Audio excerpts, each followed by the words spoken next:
warahmatullahi wabarakatuh. Bapak-bapak haji serta ibu-ibu hajah, bapak-bapak labai, bapak-bapak, ibu-ibu yang dirahmati Allah, yang kita hormati, kita muliakan bersama. Jadi pada kesempatan itu kita masuk pada pembelajaran ma'rifat dari buku yang ketiga, yaitu materi yang ke-8. Jadi materi yang ke-8. Sebenarnya itu pelajaran kita itu ya banyak survei, cuma pengembangan dari penjelasan. Ya sebenarnya itu ibaratnya udah, jadi udah. Cuma kita dulu tahu kita bahwa seseorang itu jauh dengan Allah. Kemudian seseorang itu hampir, yaitu dekat dengan Allah. Hampir itu membahasa kita sama dengan dekat. Kemudian orang ye adalah sampai kepada Allah. Cuma kita tahu gaya dulu, tapi maksud yang sebenarnya ya apa kan? Nah, sekarang kita mengetahui yang dikatakan jauh kepada Allah, bahwa si A jauh kepada Allah atau kita jauh dengan Allah, berarti pandangan kita, hati kita berhadapan dengan makhluk. Jadi hati kita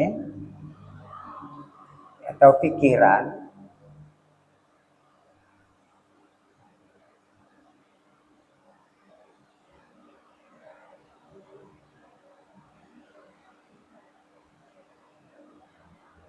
berhadapan dengan kepada makhluk.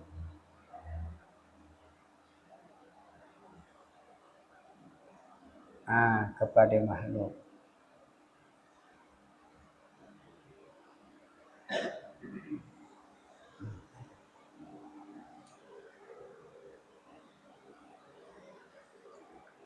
Nah, jadi yang dikatakan jauh itu hati kita, pikiran kita, ruh kita, sir kita hanya tertuju kepada makhluk.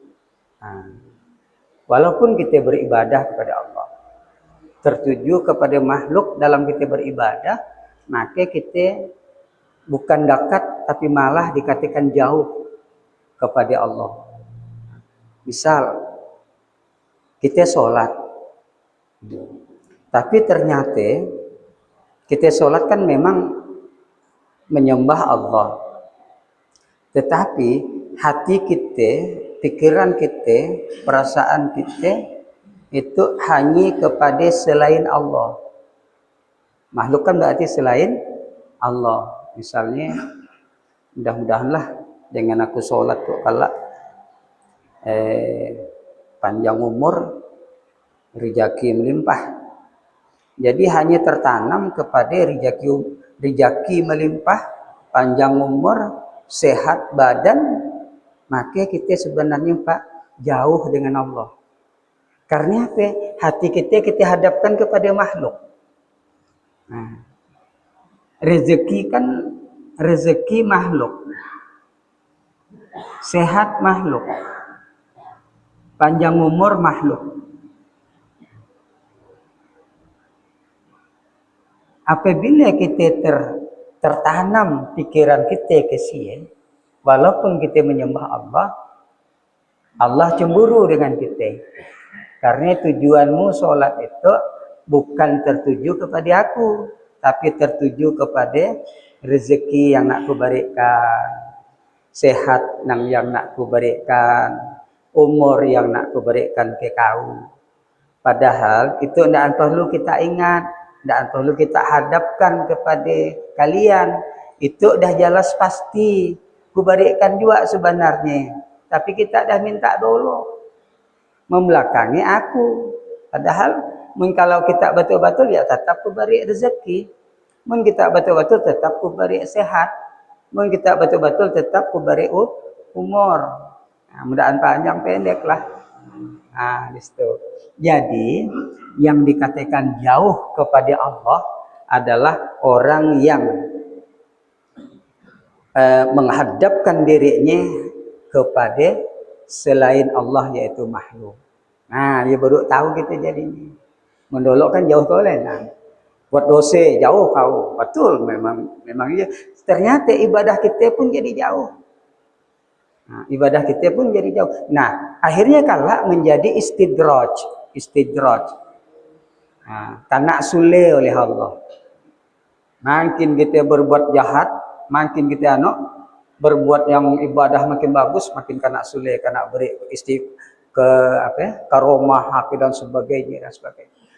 Bisa jadi karomah yang kita dapat, kesaktian yang kita dapat, bukan malah tanda dekat dengan Allah, tapi malah jauh kepada Allah. Kalau dapat karomah lalu timbul kesombongan kan makhluk. Nah, tujuan selain dari Allah dan sebagainya. Nah, di situ. Oleh sebab itu, ketika kita beribadah, usahlah nak kepada selain Allah. Walaupun Allah ya kadang-kadang memberi motivasi kepada kita bahwa misalnya puasa adalah sehat. Kani sumu tasihu kata Rasulullah. Berpuasilah kamu sekalian, kamu akan jadi sehat. Nah, tetapi bagi orang yang dah tingkat makrifat, maka ia harus dibuang jauh-jauh. Karena daan termotivasi dengan daan termotivasi dengan kesehatan ya tetap Allah beri kesehatan kita. Mudah kita lakukan puasa. Kan ya kayak baik. Nah, kadang-kadang mah yang sadangnya pun dah bagus, kecuali mah yang kronis yang payah deh. Nah, jadi usah nak kita anukan. Nah, ada di antaranya orang yang baru masuk Islam,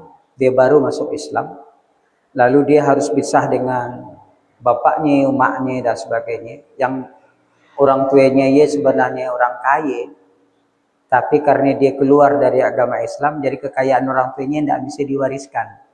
Akhirnya dia sebatang kara.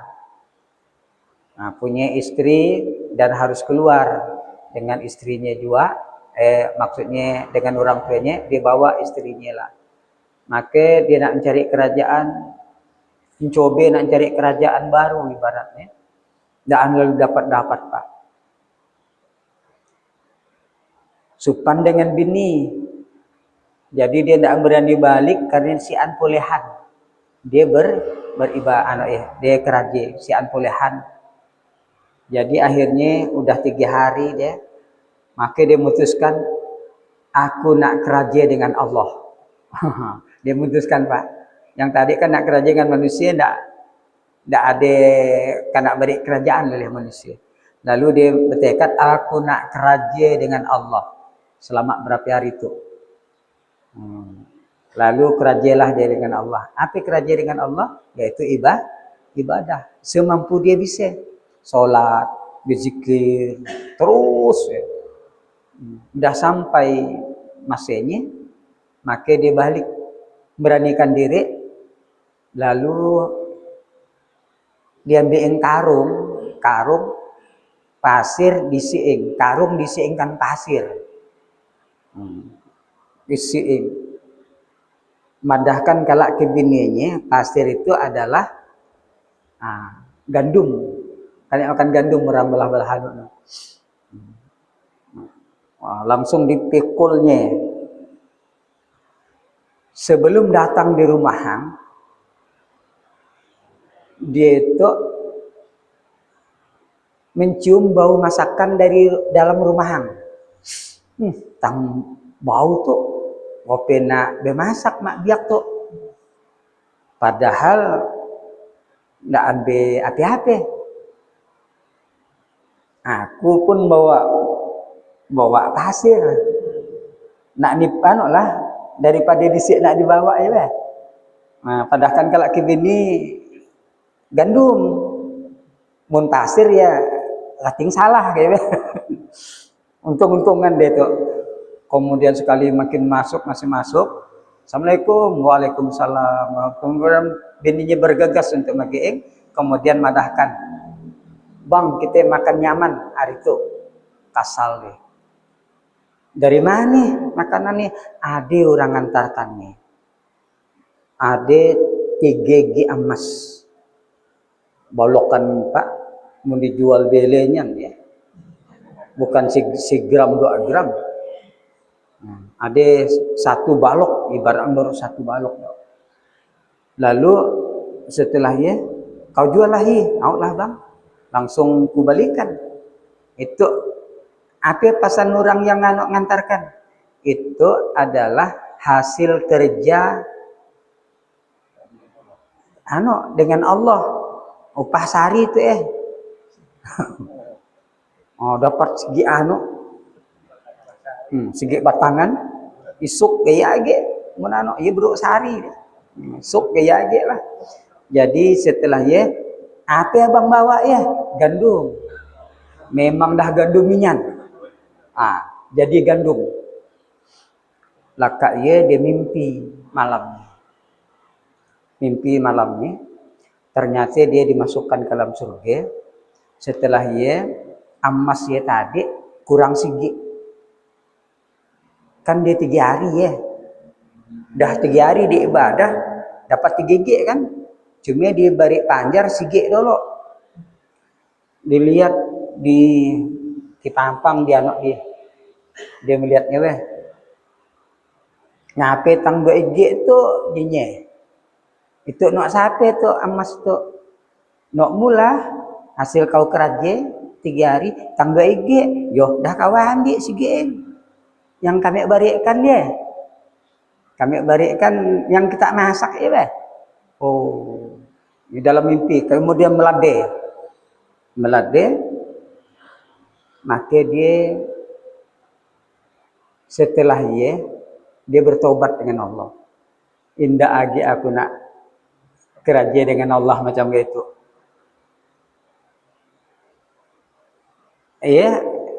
Ketika diambil di akhirat hilang pak. Jadi dia tidak mendapatkan akhirat, dia hanya mendapatkan dunia. Jadi akhirnya dia tidak lagi mau. Pokoknya aku beribadah hanya untuk Allah, bukan nak kerja dengan Allah. Nak kerja kan hati minta upah dia maksud pak. Jadi akhirnya dia tidak melakukan. Pokoknya biarlah Allah beri rezeki atau apa, kaating pokoknya aku beribadah kepada Allah, kemudian aku bekerja aja seperti biasa dan sebagainya. Maka dia minta kerajaan dengan orang, alhamdulillah dia dapat dan sebagainya. Nah, itu yang dikhawatirkan. Itulah yang disebut dengan orang yang jauh dengan Allah, walaupun dia beribadah. Karena apa? Di sini tidak akan terima lagi, tidak diterima, ataupun berkurang dari yang semestinya. Nah, jadi itulah orang sufi madahkan orang jauh. Tapi menurut orang biasa madahkan orang dekat.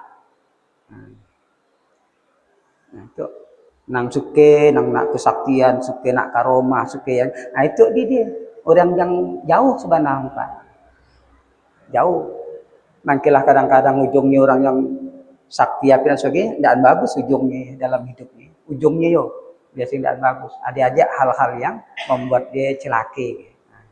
Karena tujuan awal dia dah nak bekerja dengan Allah. Kerja nak minta upah kontan. Padahal dia harus ditabung.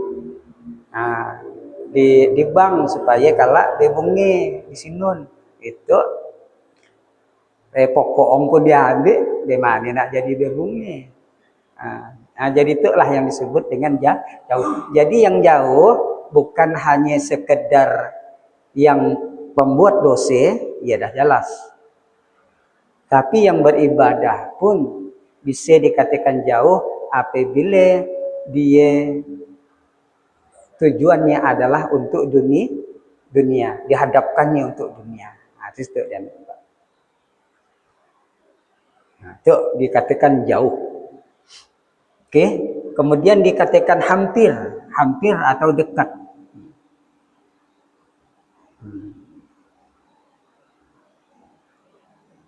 Jadi hampir itu atau dekat itu belum disebut sampai. Sampai dengan kita lah. Misalnya pergi ke Pontianak. Nah, di orang rumah bertanya, Assalamualaikum, waalaikumsalam. Dah sampai ke? Belum, hampir sampai kami. Baru di Siantan, belum di Pontianaknya. Hampir, tapi belum sampai. Sampai dengan itu hampir bertamu tangan tuh hampir bertamu. Berarti kan daan bertamu, hampir. Kami hampir nak di lonam tuh Gasang di belum di lonam, tapi dia belum lonam. Perapakan. Baru di pengunjungan perapakan, tapi belum melangkah di lonam. Jadi, orang yang hampir hatinya, ruhnya, sirnya, ibaratnya dihadapkannya kepada Allah.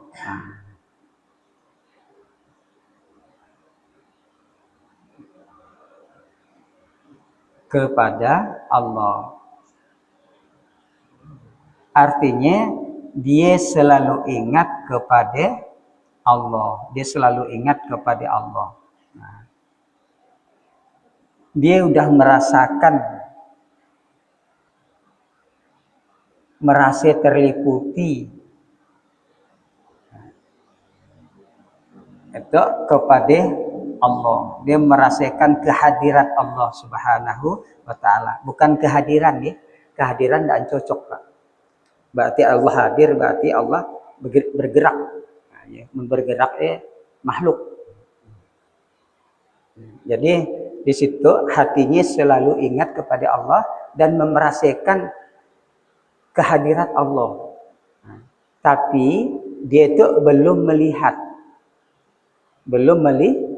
atau menyaksikan. Jadi apabila orang selalu ingat dengan Allah, sholat Allahu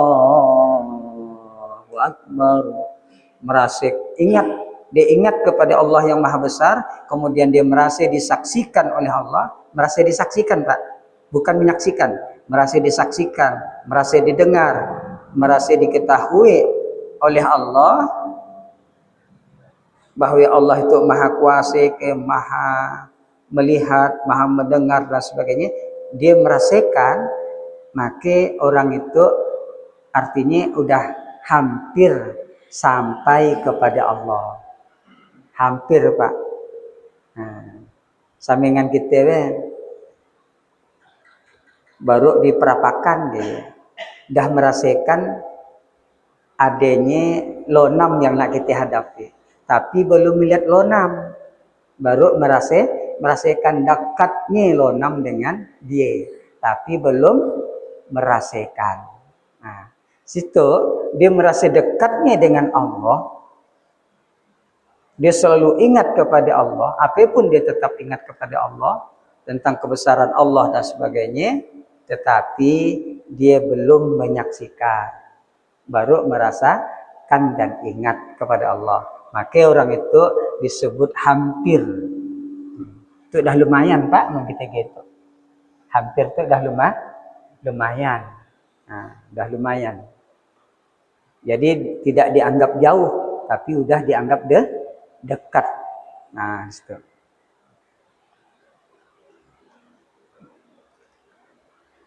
Jadi pada waktu dia pergi haji, kemudian tawaf mengelilingi Ka'bah, dia ingat bahwa Ka'bah itu adalah miliknya Allah. Dia ingat dan merasakan bahwa Ka'bah itu adalah miliknya Allah. Kemudian dia merasakan dekat dia dengan Allah, dia merasakan.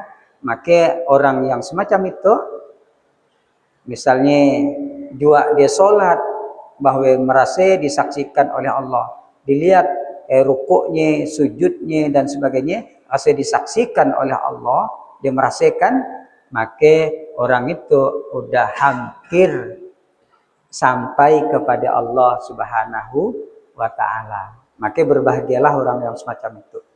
Pahalanya luar biasa. Nah, pahalanya luar biasa. Jadi dia beribadah tidak nagih karena rezeki, tidak hanya untuk kesehatan, untuk panjang umur dan sebagainya. Dia dah tidak nagih. Tidak ada dalam kamusnya. Nah, tapi dia kena beri rezeki setelah beribadah sebagainya, dia urusan Allah. Jadi bukan yang dimohonkan, bukan yang dipintanya. Nah, kemudian yang ketiga, yang terakhir itu adalah sampai. Tak ya udah sampai kayak kau, alhamdulillah udah sampai di Lonam dah kami. Nah, cuma nanti sampai di awal, di tengah atau di ujung. Nah, Lonam kan ya gitu. Untuk perapakan. Dah sampai kita, sampai baru nak awal baru. Dah sampai kita, udah tengah dekat lagi. Dah sampai udah di ujung. Nah, berarti nanti sampai kita pun seperti ini. Nah, lalu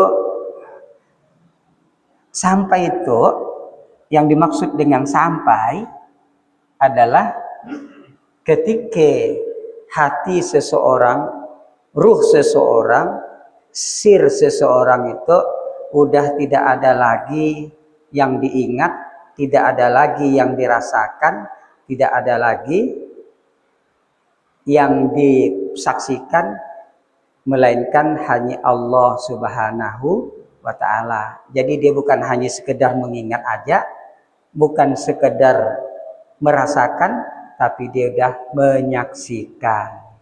Nah, itulah yang disebut dengan zikir tingkat tertinggi adalah diamnya kita dulu. Diam disebabkan karena dia menyaksikan sehingga dia kelu lidahnya. Menyaksikan yang maha indah, yaitu Allah Subhanahu wa ta'ala. Untuk sampai kepada Allah tentu proses. Mulai dari jauh sampai ke hampir, setelah ia baru sampai. Tidak mungkin Pak kita langsung melompat, Pak, tidak mungkin.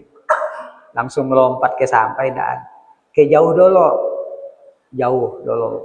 Setelah jauh masuk kepada hampir atau dekat, kemudian sampai. Nah, jadi orang yang sampai itu dia udah merasakan, disaksikan, bukan dia sudah menyaksikan, bukan disaksikan. Nah, bukan disaksikan, dia udah kena saksikan. Dia udah menyaksikan, bukan disaksikan. Mau disaksikan masih hampir, tapi itu menyaksikan. Nah, di mana dia menyaksikan tentu dengan mata hati. Penyaksian ada 3. Ya sebenarnya 4 tapi 3 yang jadi pokok karena yang sigeeng ya sama dengan yang ya. Pertama adalah af'al. Yang kedua adalah sifat. Yang ketiga adalah zat. Jadi asma dan sifatnya disamakan. Nah, sampai kita itu di mana? Sama dengan yang 3 tadi, Pak. Awal, pertengahan, dan terakhir puncaknya. Nah, itu af'al, sifat, dan zat. Itu jadi menurang dah sampai pada af'al Allah, penyaksian pada af'al Allah, maka apapun perbuatan di alam semesta, baik dari dirinya ataupun dari orang lain dan seluruh alam semesta itu, dia menyaksikan bahwa yang berbuat adalah Allah. Nah, yang berbuat adalah Allah. Yang menciptakan adalah Allah. Yang memiliki perbuatan adalah Allah. Dia dah menyaksikan dengan mata mata batinnya, menyaksikan. Nah, misalnya dia termasuk udah sampai pada af'al Allah ketika dia makan, ngambil ngambil nasinya, masukkannya ke mulutnya, dia merasakan, menyaksikan bahwa yang membuat dia itu bisa nganokkan nasi sampai ke mulutnya, ia adalah Allah. Ketika nuangkan air, dia merasakan bahwa Allah menciptakan untuk dirinya sehingga dia bisa menuangkan air. Ia artinya udah penyaksian pada af'al Allah. Udah penyaksian pada af'al Allah. Dia bisa berjalan, dia bisa ngapain dan sebagai berbuat sesuatu, dia menyaksikan bahwa perbuatannya itu adalah ciptaan daripada Allah untuk dirinya sendiri, maka dia dah disebut menyaksikan Allah, udah sampai pada af'al Allah. Dah sampai. Af'al Allah itu sampai pada af'al Allah itu adalah tingkatan awal. Awal, Pak. Yang kedua sampai pada sifat Allah. Sifat Allah. Nah, di mana dia maksudnya? Sifat yang 7.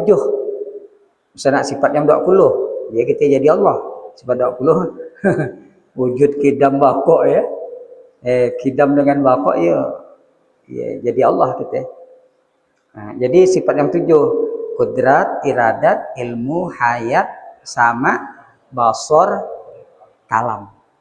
Nah, jadi apabila kita merasakan bahwa hidup kita adalah Allah yang memberikan kepada kita hidup, kita kuasai Allah yang memberikan kita kuasai, kita berkehendak Allah yang memberikan menciptakan kita berkehendak, ilmu Allah yang memberikan dan menciptakan kita menjadi berilmu, mendengar, melihat dan berkalam, kita berkata-kata, semuanya yang menciptakan ia adalah Allah. Untuk kita semuanya kita menyaksikan di dalam batin kita, berarti kita telah sampai pada sifat Allah. Dan dia menyadari bahwa sifatnya itu adalah sifat ma'ani. Sedangkan sifat yang ada pada Allah adalah sifat maknawiyah. Dia menyadari bahwa sifat yang ada pada dirinya itu pada hakikatnya adalah sifat Allah. Dia menyaksikan dalam dirinya sifat itu adalah sifatnya Allah, maka orang itu dah bisa disebut sampai pada sifat Allah. Sampai. Jadi bukan menyaksikan anominian, Pak. Apa? Jadi kita menyaksikan sifat, menyaksikan sifat. Nanti kalau Allah beri karunia, ya memang kita bisa menyaksikan nurnya, nur dari Allah Subhanahu wa Ta'ala. Kemudian yang lanjutnya adalah zat. Nah, apabila dia sudah menyadari baik dari hatinya, ruhnya dan sirnya, menyadari bahwa tidak ada yang wujud di alam semesta dan seluruh isinya itu hanya Allah Subhanahu wa Ta'ala. Wujudku itu adalah dari wujudnya Allah, wujud alam itu adalah dari wujudnya Allah, surga neraka dari wujudnya Allah. Maka dia menyadari bahwa semuanya adalah berasal dari wujudnya Allah, bahwa semuanya adalah wujud Allah, maka dia berarti udah sampai pada zat Allah. Udah sampai pada zat Allah. Jadi setiap orang kadang-kadang lain Pak. Ada yang hanya sampai pada af'alnya tolen. Yang kedua ada yang sampai pada udah ke sifat selain dari af'al. Ada yang sampai tingkat tertinggi yaitu zat Allah. Kalau Nabi kita Muhammad tentu sampai kepada zat Allah, tingkatan tertinggi. Kalau nanti para wali dan sebagainya bergantung Bergantung. Ada yang sampai af'al, ada sifat, ada yang juga sampai kepada zat. Nah, lalu bagaimana agar kita bisa sampai? Selain dari ibadah, perintah Allah kita lakukan, larangan Allah kita tinggalkan dengan seikhlas-ikhlasnya, maka kita harus punya pedoman. Nah, pedoman untuk agar sampai. Nah, misalkan gitu. Mendolo tidak salah suah ya. Kita kan itu salah satu jalannya juga. Nah, sami dengan dolo. Jasad. Yang kedua dolo. Jasad, hati. Yang ketiga adalah ruh. Yang keempat adalah sir.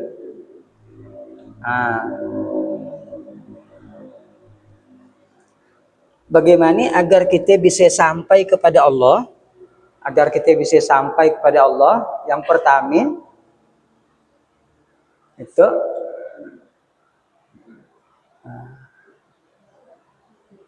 jasad itu kan ya tubuh kasar tuh Pak. Jadi sebenarnya yang berperan penting adalah hati atau ruh. Jasad kita harus kita fanakan, harus kita lenyapkan kepada hati kita.